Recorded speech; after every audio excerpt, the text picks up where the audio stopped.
I want to welcome everybody. Thank you all for being here. If you are able, please rise and join me for the Pledge of Allegiance. I pledge allegiance to the flag of the United States of America and to the republic for which it stands, one nation under God, indivisible, with liberty and justice for all.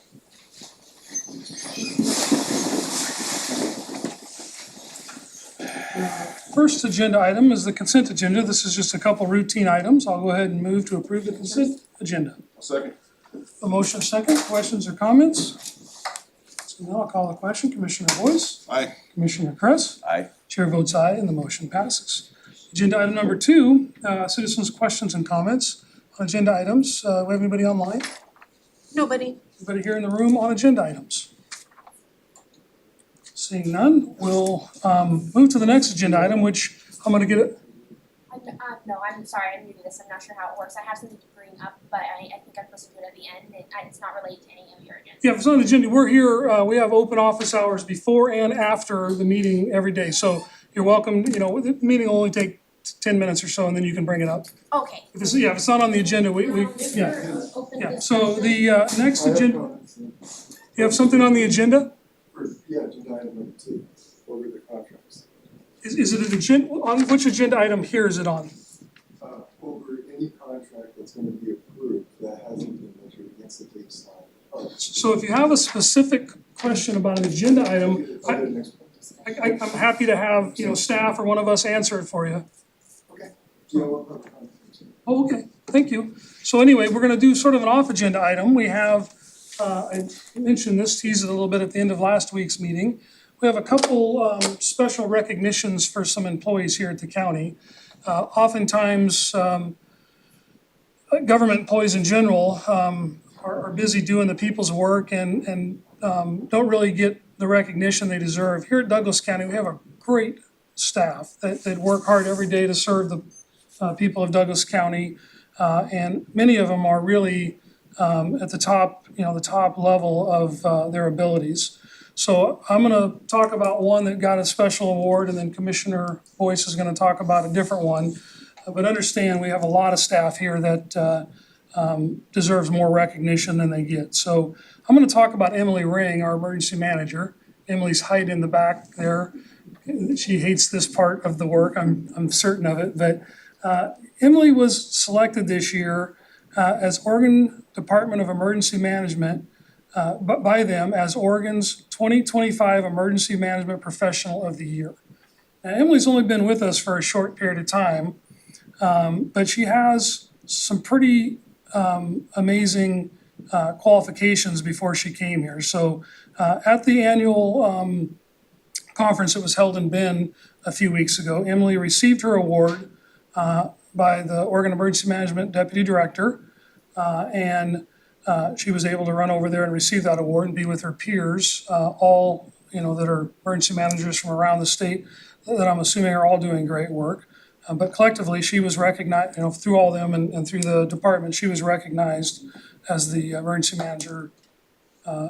management professional of the year.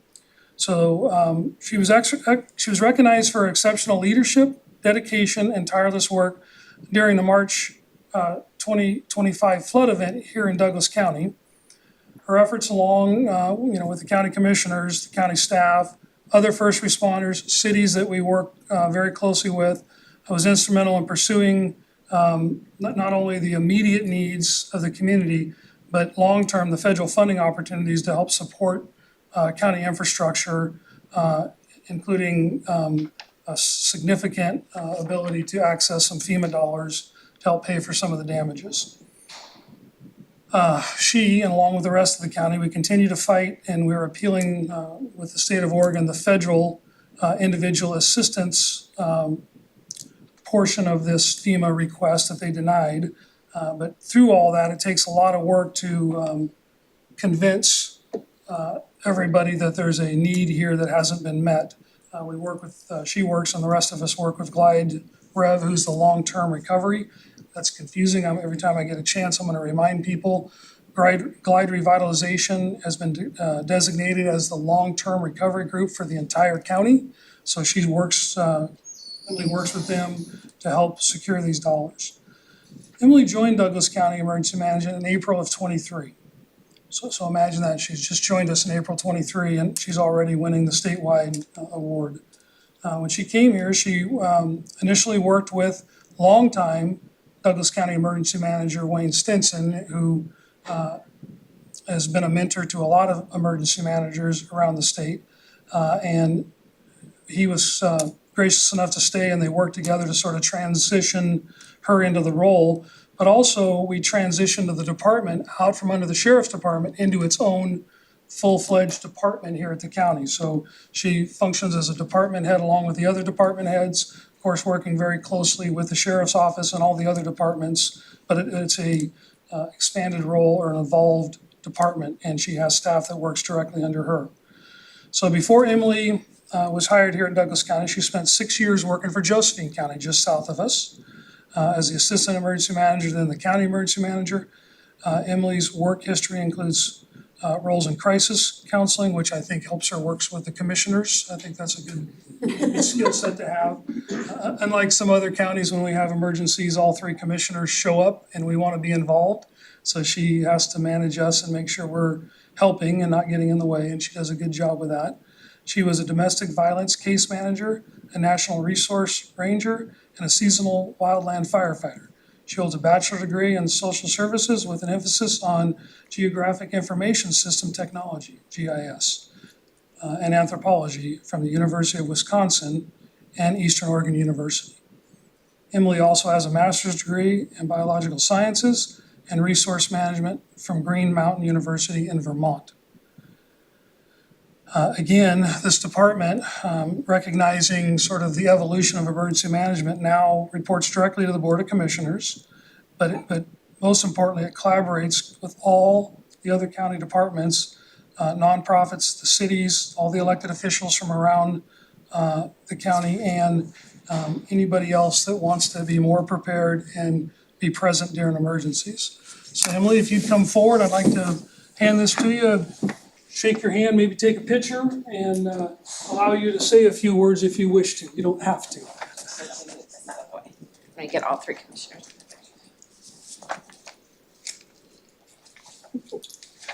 I'm on the wrong side, sorry. You're fine. Go ahead and take that. Would you both like to be in this one? This is really uncomfortable for There we me, go. so thank you for You're very welcome. Okay, so right up here. That's what we're going for. not to mention I'm not photogenic, so this is like doubly Oh, jeez. You'll be punishment. couple of my phone. Beautiful. There you Just go, thought you were It's done. a good thing I like you. You still want help with brochures, right? No, just I, kidding. yes, I do, thank you. It took me a while to figure out why I look bad in pictures. It's because I look bad.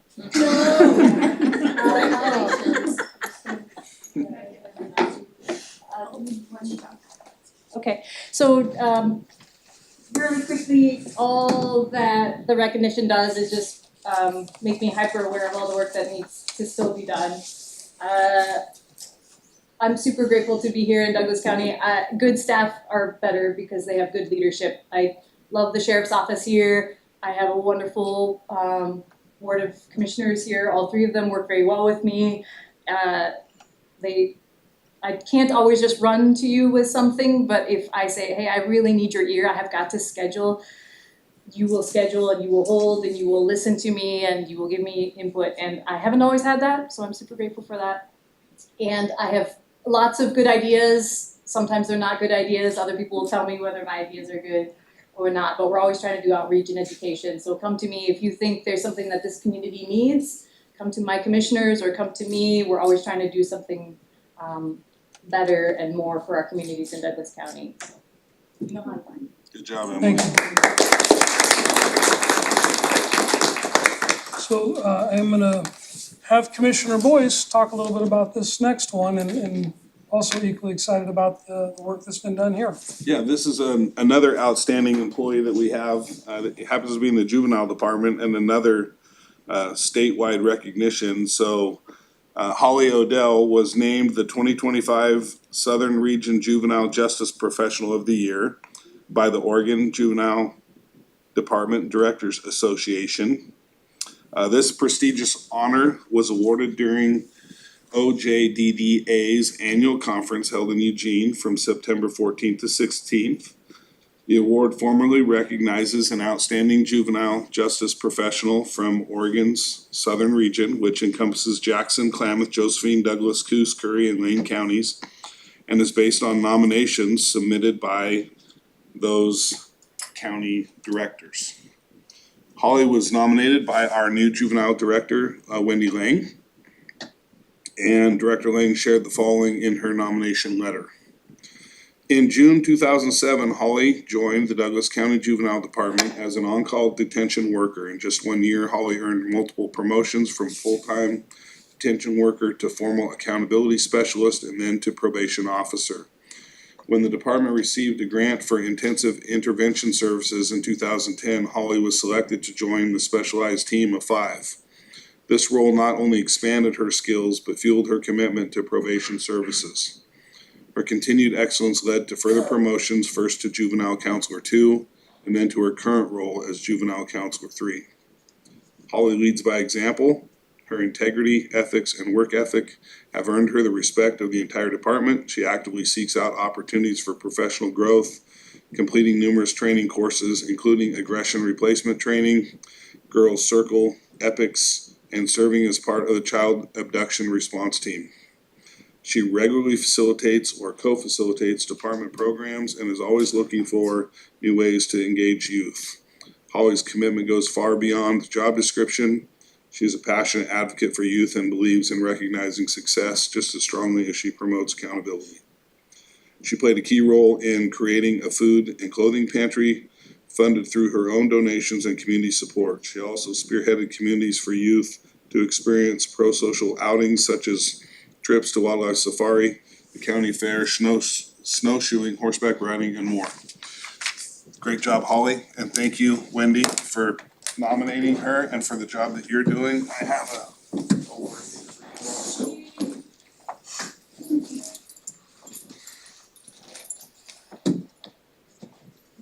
bad parts, you gotta get your picture This is taken more with me. nerve-wracking than court too. Take my Great job, glasses off so I Holly. don't have a.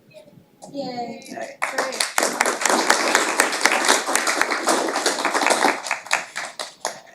You're so good for this. Awesome. Ready? Smile. Perfect, thank you. Good job. Thank Proud of you. Thank you. Thank you very much for the recognition from the juvenile department and the OJDDA.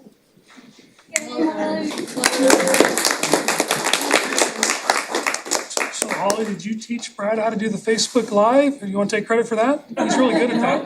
That's all me. All right, well, what a great morning. So, we'll move into the agenda. Our next agenda item is a Parks Department, and this is a resolution. I'll invite up our Parks Director, Mr. Markwell. Oh, let's get our podium back, sorry about that.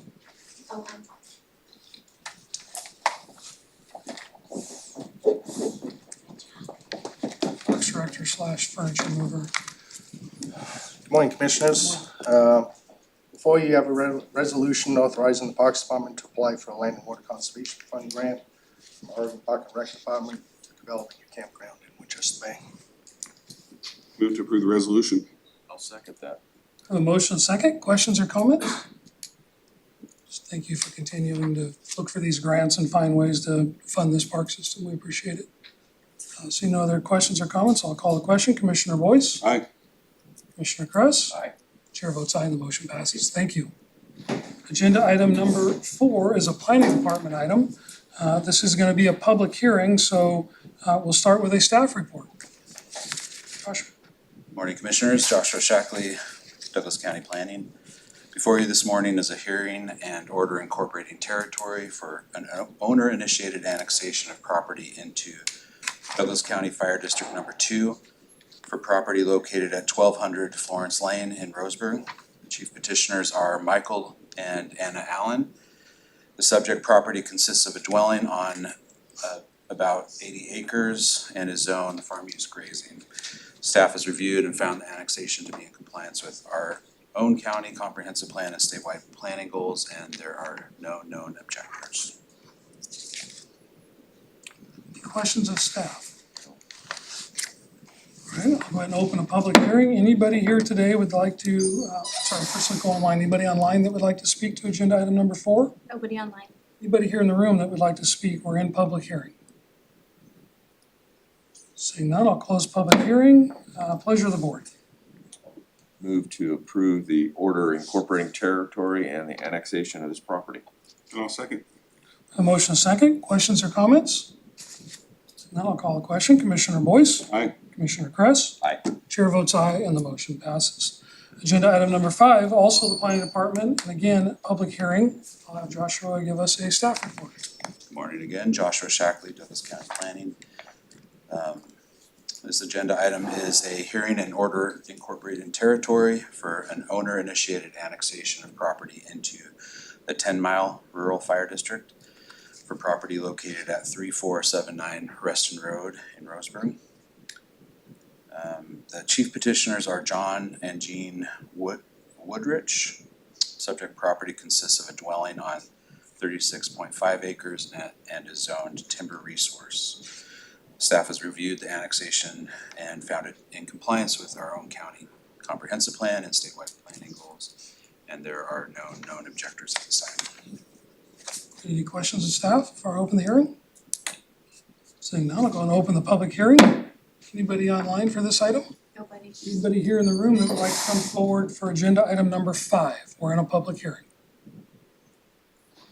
Seeing none, I'll close the public hearing. Pleasure of the board. Move to approve the annexation and the order incorporating territory. I'll second that. A motion and a second. Any questions or comments? Seeing none, I'll call the question. Commissioner Boyce? Aye. Commissioner Kress? Aye. Chair votes aye and the motion passes. Agenda item number 6 is a planning department item. Again, a public hearing. I'll ask Joshua to give us a staff report. Joshua Shackley, Douglas County Planning. This agenda item is a hearing and order incorporating territory for an owner-initiated annexation of property into the Camas Valley Rural Fire District for property located at 941 Den Road in Camas Valley.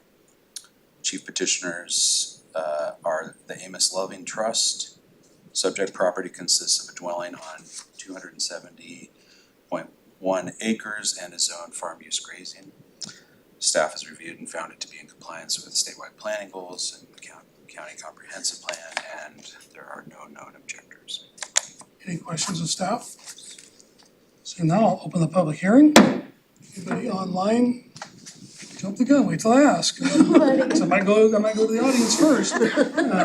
Anybody here in the audience that'd like to speak on agenda item number 6? Seeing that, I'll close the public hearing. Pleasure of the board. I'll move to approve the order incorporating territory and the annexation of this property. I'll second. A motion and a second. Questions or comments? Seeing none, I'll call the question. Commissioner Boyce? Aye. Commissioner Kress? Aye. Chair votes aye and the motion passes. Agenda item number 7 is a planning department item. It will be a public hearing, so I'll ask Joshua to give us a staff report. Last one. Joshua Shackley, Douglas County Planning. Before you is a hearing and order incorporating territory for an owner-initiated annexation of property into Fair Oaks Rural Fire District. Property is located at 1086 Plat B Road in Sutherland. Chief petitioners are James and Carolyn Kahn, and the subject property consists of a dwelling on 1.51 acres and is zoned farm use grazing. We've reviewed the annexation petition, and found it to be in compliance with statewide planning goals and our own comprehensive plan, and there are no known objectors. Any questions of staff before we go to public hearing? Yep, so I'll go ahead and open a public hearing. Anybody online? Nobody. All right, anybody in the room like to come forward on agenda item number 7? We're in public hearing for agenda item number 7. Seeing none, I'll close the public hearing. Pleasure of the board. Move to approve the order incorporating territory and annexation. I'll second. A motion and a second. I wanna make sure folks realize that these are all owner initiated, where the owner of the property decides there's a value to joining these fire districts. And each of these fire districts do a tremendous job for their communities, enough so that people literally want to join them and pay the additional money to be a part of these districts. So congratulations to these fire districts, and I'm glad that they're continuing to provide a service at a level high enough that property owners are initiating annexation into their district. So, any other questions or comments? So now I'll call the question. Commissioner Boyce? Aye. Commissioner Kress? Aye. Chair votes aye, and the motion passes. Agenda item number 8 is a public works item, and it's a contract. Mr. Adams. Good morning, Commissioners. Scott Adams, Douglas County Public Works. Item number 8 is a contract between Douglas County and LTM Incorporated, is known as Knife River Materials, for the Azalea Glen Road, Glendale Safe Routes to School project, number 11119. Bids received for the project were opened on September 10th of 2025. Total contract amount for this contract is $3,293,945.50. Move to approve the contract. And I'll second that. The motion is second. Questions or comments? Just have actually have a question for you, Commissioner Freeman, if you got. I know that you've been at times some close contact with the city manager down there, and I was wondering how this contract and this project has been received.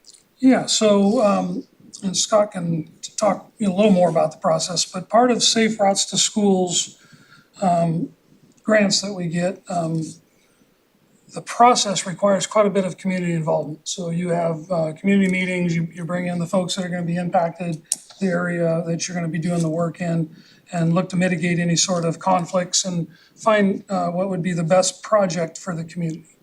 And so that all happens over several years. This is a long process from the time we initially apply for the grant till we get selected, till you go through the contracting process and all the planning, and then today we're awarding the process. So this is the tail end of 4 years, maybe longer? Yes. Yeah. Yes, we started, when I started back in 17, we started analyzing a lot of the school areas, school zones, putting together a hit list of what we wanted to apply for Safe Routes to School projects.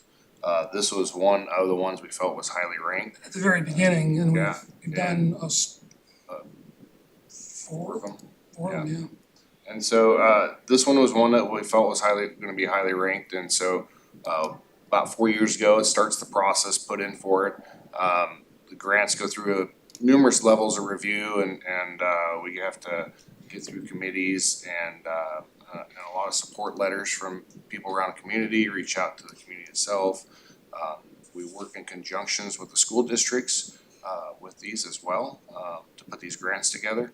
And then as through the design process of the engineering, we're working with the school districts and the cities and the agencies that we're doing these projects with. So a lot of collaboration going on.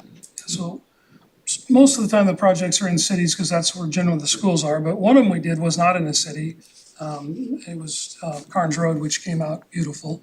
But so all that happens and it happens, some time ago. So just to make sure we were still all on track, I had a chance to, and I regularly meet with the city managers and mayors and community members around, of course, we all do around the county. And so I called down and talked to the city manager and the mayor and one of the school board members to make sure there was no sort of change in support, that there hasn't been a concern, that may cause them not to continue to support the project. And they were just absolutely excited about it. Can't wait for it.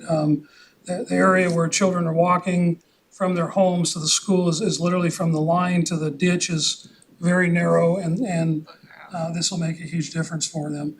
Now, moving forward, you'll award this contract, and that doesn't end the work. You and your team will continue to monitor all steps of the project. The way these projects work, when we put in for the grant, there's an estimate. So any increase in cost that's happened since the initial grant application and today, the county picks up that portion. Any change orders between now and the finish of the project, the county has to pay for. So your involvement in the actual project is pretty involved. I mean, you guys spend a lot of time. Very detailed. Yeah. We administer the contract the inspection, the whole, the payments, the pay estimates, both the consultants to the contractor. We're out there every day watching everything, taking measurements.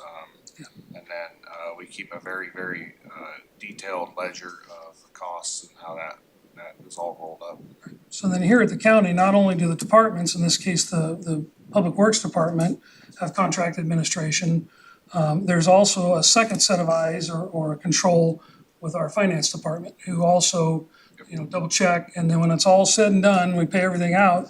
Each and every year, we have audits to make sure everything was done right and all the laws of government and public financing are followed. On a knock on wood, we consistently here at the county receive the highest level of award through our finance department for government accounting, and expect to continue to do that. So anyway, thank you for that little bit of overview. We have a motion, a second. Any other questions or comments? With that, I'll call the question. Commissioner Boyce? Aye. Commissioner Kress? Aye. Chair votes aye and the motion passes. I will be sure and let them know that this is gonna get going. Folks in Glendale are very excited about it. Number 9 is a solid waste department item, and I'll invite up our solid waste director, Nick. Good morning. Good morning, Commissioners. Nick Freisinger, Solid Waste. Item number 9 is an order authorizing purchase of a 2026 IMCO live floor refuse trailer for the price of $127,115.35 from Interstate Manufacturing Company. They're providing the best value pursuant to ORS 279B. Move to approve the order authorizing purchase. I'll second. A motion, a second, and I think if you could just spend a minute and explain what a live floor trailer is, we know here, but that's probably a little bit unique because of the work you're doing. Yeah, definitely. Live floor trailers are the trailers that we use at all of the transfer sites for people to put their refuse in. Many of our live floors are dated around 1992. So obviously they're in a fairly corrosive service. And so we're working to just replace those on a yearly basis. But the trailer itself, what happens is the floor moves and dumps the material, so you don't dump it, it pushes it out the back. Yeah, we're a little different than some areas. Some areas use what's called a tipper, and so they'll actually tip that whole trailer up and dump it. We use the live floors, which, as he said, have a moving floor, and so they'll actually shuffle that waste backwards. Perfect. And, I just ought to add that, you say that a lot of those come from 92, but, let's face it, you've been patching them together for forever, and, between the rust and you've got no surface to weld on anymore, so. Oh, and one of the biggest problems is when people put stuff on Yeah, that's burn 'em burning up. in there and they catch on fire, so But everybody hears about the big fires in the landfill, they don't, sometimes they happen in these trailers. How many live floor trailers do you figure the solid waste department has? We have roughly 30 to 35. But as you said, as they age out, we have quite a number that are in for repair. Some of those are extensive weld repairs that at times cost upwards of, a significant value towards a new trailer here.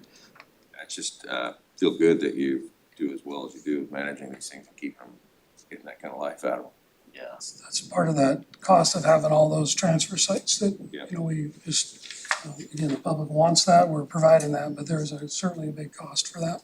Definitely. Any other questions or comments? So now I'll call the question. Commissioner Boyce? Aye. Commissioner Kress? Aye. Chair votes aye and the motion passes. Thank you very much for the work you're doing. Agenda item number 10, Commissioner comments. Commissioner Boyce? Nothing? Commissioner Kress? Either. No, nothing for me either. Thank you all for being here. Meeting adjourned.